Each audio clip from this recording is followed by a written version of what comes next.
সাধারণ সম্পাদক। শ্রমজীবী মানুষের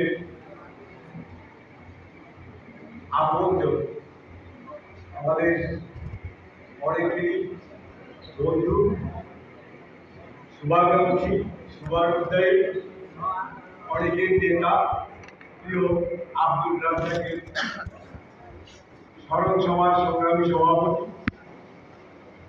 মঞ্চ উপবিষ্ট শ্রমিক কর্মচারী ঐক্য পরিষদের নেতৃবৃন্দ, শ্রম সংস্কার কমিশনের প্রধান বিসির নির্বাহী পরিচালক সৈয়দ সুলতান উদ্দিন আহমেদ, উপস্থিত ভাই ও বোনেরা, সবাইকে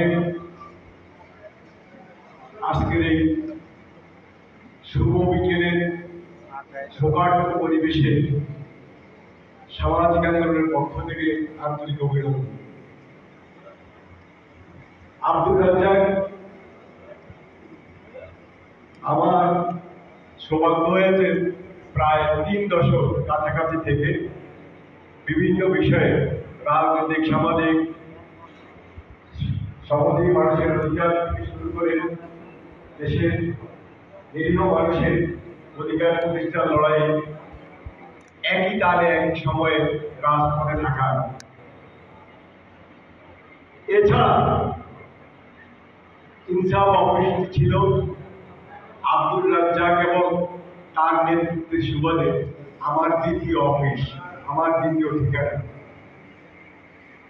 বিশেষ করে সর্বশেষ করোনা ভয়াবহ যে বিপর্যয়, সেই বিপর্যয়ের সময় আমি, আব্দুল রাজ্জাক এবং ইনসাফের নেতা আজিজুর রহমান সহ আমরা শ্রমজীবী মানুষের অধিকার এবং তাদের জীবনমান রক্ষার তাগিদ থেকে আমরা দীর্ঘ সময় কাজ করেছি। এই কর্মময় সময়ে রাজ্জাক এবং তার অনুভূতিকে আজকে আমরা ধারণ করে আজকে আমরা এখানে সবাই শোকাহত। দেশের এক জটিল এবং কঠিন সময়ে অকালে প্রয়াত হলেন আব্দুল রাজ্জাক।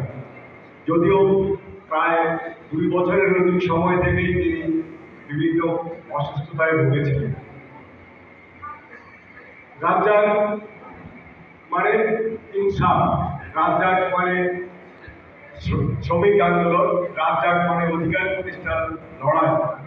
সেই লড়াইয়ে আপনারা যারা সহযোগী আছেন, সাথী আছেন এবং আজকে রাজ্জাককে ভালোবেসে